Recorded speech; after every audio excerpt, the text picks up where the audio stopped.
നമസ്കാരം, ഞാൻ നിയുക്ത പ്രവീൺ. വിഴിഞ്ഞം കമ്മീഷനിംഗ് ദിവസം മരുമകൻ സഖാവ് രാജീവ് ചന്ദ്രശേഖരനെതിരെ കുറച്ച് വിവാദ പരാമർശം അടിച്ചിറക്കിയത് ഓർമ്മയുണ്ടല്ലോ അല്ലേ? എന്നാൽ അതിനെ പൊളിച്ചെടുക്കുന്ന വീഡിയോ ആണ് ഇപ്പോൾ സോഷ്യൽ മീഡിയയിൽ വൈറലായിക്കൊണ്ടിരിക്കുന്നത്. അമ്മായിയപ്പൻ സഖാവും മരുമകൻ സഖാവും അറിഞ്ഞതേയില്ലത്രേ രാജീവ് ചന്ദ്രശേഖരന്റെ പേര് അതിഥി പട്ടികയിൽ വന്നത്.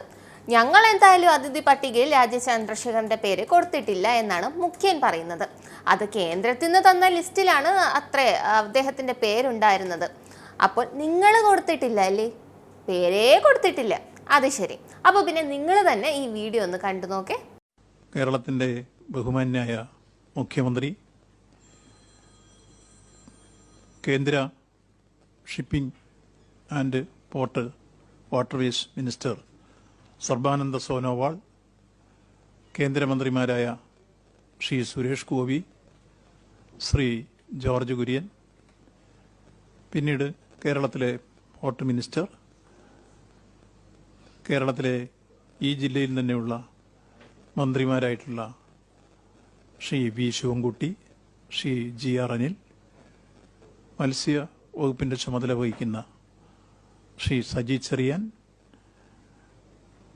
പിന്നീട് പ്രതിപക്ഷ നേതാവ് Shri V D Satheesan, M പിമാരായ Shashi Tharoor, advocate Adoor Prakash, A A Rahim, advocate N Vincent MLA, Adani group chairman Shri Gautam Adani,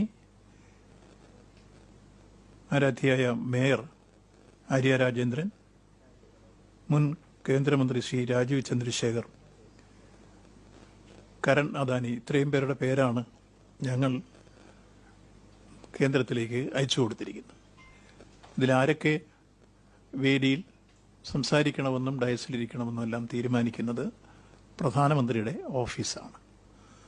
അതവർ നിർദ്ദേശിക്കുന്നതിൻ്റെ അടിസ്ഥാനത്തിൽ സാധാരണഗതിയിൽ പ്രധാനമന്ത്രി പ്രസംഗിക്കുന്ന വേദിയിൽ 6 പേര് അല്ലെങ്കിൽ 7 പേരിൽ കൂടുതൽ വേദിയിൽ പ്രസംഗിക്കാൻ അനുവദിക്കില്ല. സമയം അതാണ് ഞാൻ പറഞ്ഞത്. ഈ കാര്യങ്ങൾ തീരുമാനിക്കുന്നത് ഞങ്ങളല്ല. ഞങ്ങൾ അംഗീകരിച്ച ലിസ്റ്റിൽ ആ പേരുണ്ടായിരുന്നില്ല. ഞങ്ങൾ അംഗീകരിച്ച ലിസ്റ്റിൽ ജനപ്രതിനിധികളുടെ ലിസ്റ്റ് മാത്രമേ ഉള്ളൂ. എന്നാൽ അദ്ദേഹം അവിടുന്ന് പ്രധാനമന്ത്രി അംഗീകരിച്ച അല്ലെങ്കിൽ പ്രധാനമന്ത്രിയുടെ ഓഫീസ് അംഗീകരിച്ചതെന്ന ലിസ്റ്റിൽ അത്തരം ചില പേരുകൾ കൂടിയുണ്ട്. ആ പേര് സ്വാഭാവികമായും ഉൾപ്പെടുത്തുക എന്നുള്ളതാണ് സംസ്ഥാന ഗവൺമെന്റ് ചെയ്യുക. അതാണ് നടക്കുന്നത്. ഞങ്ങളിവിടെ LDF കൺവീനർ TP രാമകൃഷ്ണയോ CPI ഇപ്പൊ എന്തായി? സത്യം തെളിഞ്ഞില്ലേ? വാസവൻ മന്ത്രി വായിക്കുന്ന ലിസ്റ്റിൽ രാജീവ് ചന്ദ്രശേഖർ എന്ന പേര് നിങ്ങൾ കണ്ടില്ലേ? കണ്ടല്ലോ അല്ലേ? അപ്പോൾ മുഖ്യം പറഞ്ഞത് പച്ചക്കള്ളമാണെന്ന് തെളിഞ്ഞല്ലോ അല്ലേ?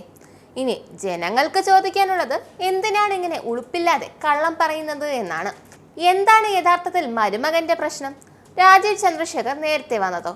ലോകം ഉറ്റുനോക്കുന്ന ഒരു ചടങ്ങിൽ അദ്ദേഹം താമസിച്ചു വന്നാലല്ലേ പ്രശ്നമുള്ളൂ. നേരത്തെ വന്നാൽ എന്തെങ്കിലും പ്രശ്നമുണ്ടോ? പിന്നെ അതിനു മുമ്പൊരു അവലോകന യോഗത്തിലും വിഴിഞ്ഞം കമ്മീഷനിങ് നടക്കുന്നതിന് മുമ്പും മുഖ്യമന്ത്രിയും ഭാര്യയും കൊച്ചുമോനും മോളും എല്ലാം കൂടി വിഴിഞ്ഞം കാണാൻ പോയപ്പോൾ അവിടെ വേറൊരു കക്ഷിയും കൂടെ ഉണ്ടായിരുന്നു. ആരാണെന്നല്ലേ? നമ്മുടെ വിഴിഞ്ഞം പോർട്ട് ഡയറക്ടർ, IAS കാരി ദിവ്യ S അയ്യർ. അല്ല, അപ്പോൾ ഈ ലിസ്റ്റിൻ്റെ കാര്യമൊന്നും അവരറിഞ്ഞില്ലേ?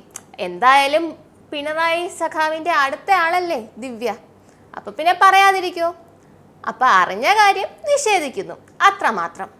പിന്നെ റിയാസിന് കുറച്ച് അസൂയ, സപ്പോർട്ട് ചെയ്യാൻ മുഖ്യനും, അത്രയേ ഉള്ളൂ. എന്തായാലും ഈ വീഡിയോ കാരണം അമ്മായിയപ്പൻ സഖാവിൻ്റെ ഞങ്ങൾ രാജീവ് ചന്ദ്രശേഖരന്റെ പേര് അതിഥി പട്ടികയിൽ കൊടുത്തിട്ടില്ല എന്ന വാദവും അതേപോലെ മുഹമ്മദ് റിയാസിന്റെ വാദവും എല്ലാം മനഃപൂർവ്വം സൃഷ്ടിച്ച ഒന്നാണെന്ന് നാട്ടുകാർക്ക് മനസ്സിലായിട്ടുണ്ട്. നന്ദി, നമസ്കാരം. ആനന്ദ മീഡിയയുടെ പ്രേക്ഷകരിൽ ഒരാളാകണ്ടേ? യൂറോപ്പിലും US ലും ആഫ്രിക്കയിലും അടക്കം പ്രവാസികൾ ഉള്ളയിടങ്ങളിലൊക്കെ ജനപ്രിയ ചാനലുമായി ആനന്ദ് മീഡിയ ഒപ്പമുണ്ട്.